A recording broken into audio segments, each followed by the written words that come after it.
तो कथावाचक धीरेन्द्र शास्त्री पटना में हैं और कथा सुना रहे हैं। पहले कहा जा रहा था कि धीरेन्द्र शास्त्री का दरबार पटना में नहीं लगने दिया जाएगा, लेकिन अब धीरेन्द्र शास्त्री की कथा सुनने इतने लोग इकट्ठे हो रहे हैं कि रास्ता जाम हो रहा है और भीड़ से कथा सुनने आए लोगों की सांसें फूल रही हैं। रविवार को लोगों की तबीयत खराब हो गई तो अब पंडित धीरेन्द्र शास्त्री की ओर से अपील की गई है कि लोग घरों से ही कथा सुने, पंडाल में पहुंचने की कोशिश न करें। भीड़ को देखते हुए दिव्य दरबार को स्थगित किया गया और अब सिर्फ कथा सुनाई जाएगी।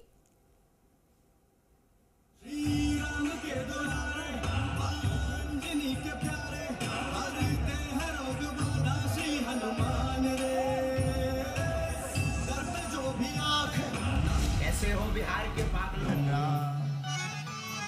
हम एक प्रार्थना करें, आप लोग जो खड़े हैं बैठ जाओ। कई लोगों को आपके खड़े होने से असुविधा हो रही है, बैठ जाओ, या तो बैठ जाओ या फिर हवा में निकल जाओ, क्योंकि इससे सफोकेशन ज्यादा हो रहा है। जहां तक देखो आज तो अंधेरों ही अंधेरों दिख रहा हो।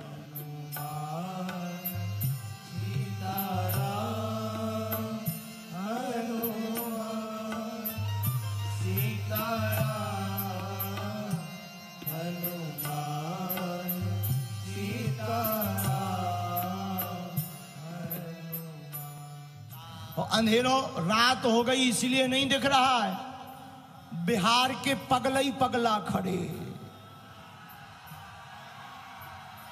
जहां तक नजर जा रही एकदम धुआं ही धुआं, धूल ही धूल है। आज तो रावण भी मन में कह रहा होगा हमसे हुई भूल, बिहार के पगला अब उड़ा रहे धूल।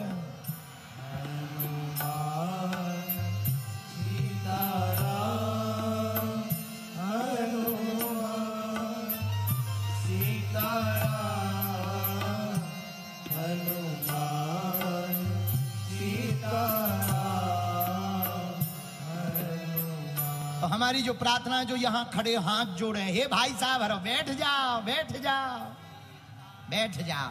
तुम्हारे भी बैठ जाओ, बैठ जाओ, बैठ जाओ, बैठ जाओ, बैठ जाओ। अरे बैठ जाओ, बैठे देखो आनंद आएगा। आपको भी कथा सुनने में आनंद आएगा, हमें सुनाने में आएगा। अब अभी कुछ लोग कर रहे जय श्री राम, कुछ लोग कह रहे भागो।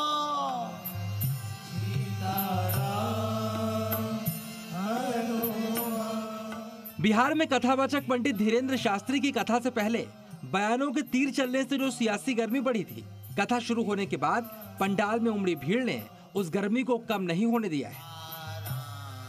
पटना में रविवार के दिन लोगों का ऐसा हुजूम कथा सुनने के लिए उमड़ा कि आयोजकों के हाथ पैर और लोगों की सांसें फूलने लगी और कथावाचक पंडित धीरेन्द्र शास्त्री कभी लोगों से बैठने की, कभी अगले दिन पंडाल में नहीं आने की अपील करते नजर आए।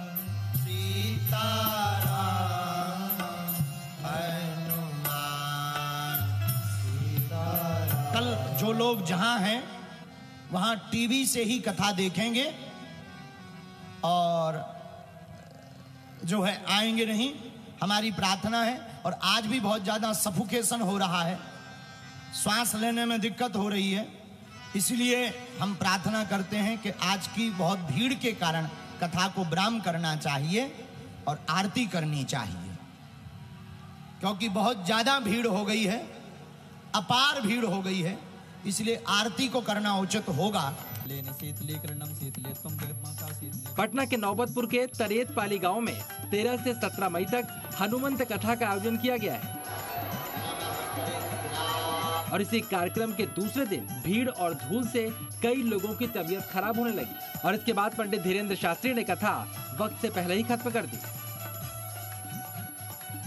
पंडाल में कई लाख लोगों के पहुंचने का दावा किया गया और धूल की वजह से कई लोग सांस तक नहीं ले पा रहे थे।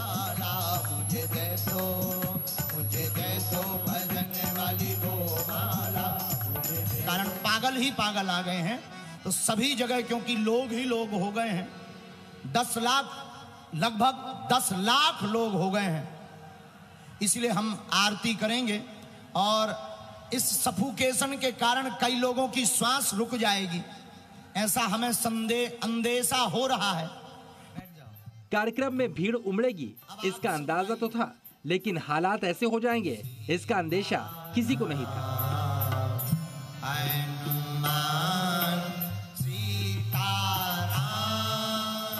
अब लोगों से पंडाल में नहीं आने की अपील बार बार की जा रही है। पर्याप्त मात्रा में पगला ही पगला पहुंच गए हैं।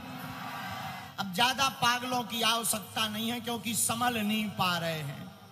जितने भी लोग यहाँ हैं, आप लोगों में से प्रार्थना है कि अब किसी को लेके मत आना कल, हैं? क्योंकि बहुत ज्यादा, और जो भी ट्रेन की टिकट करवा करके पटना भाग रहे हैं, हमारी प्रार्थना है कि वहीं से लौट जाएं, वापस हो जाएं। पंडाल में बार बार कहने के बावजूद ना तो लोग बैठ रहे थे, ना ही भीड़ का आना कम हो रहा था। ऐसे में कथा के बीच धीरेन्द्र शास्त्री लोगों को समझाते ही नजर। एक बार कह देंगे, हमको ऐसा अंदेशा हो रहा है कि किसी भी प्रकार की अप्रिय घटना ना घट जाए, क्योंकि कथा से किसी को हानि ना होवे, कथा से राम राज्य की स्थापना होवे, यही हमारा संकल्प है। कथा से हानि नहीं होनी चाहिए। वो कथा किसी काम की नहीं है जिससे हानि हो जाए, और हमें भीड़ बुलाने के लिए या भीड़ दिखाने के लिए कथा नहीं करनी है। हमें बिहार के कल्याण के लिए कथा सुनानी है। फिलहाल इस भीड़ को देखते हुए आज लगने वाले दिव्य दरबार को स्थगित कर दिया गया, क्योंकि दरबार में और ज्यादा लोगों की भीड़ इकट्ठी होने का अंदेशा था।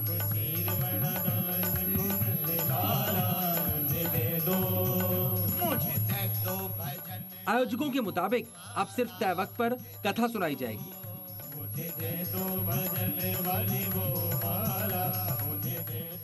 और भीड़ ज्यादा बढ़ी तो इसका टाइम भी कम किया जा सकता है।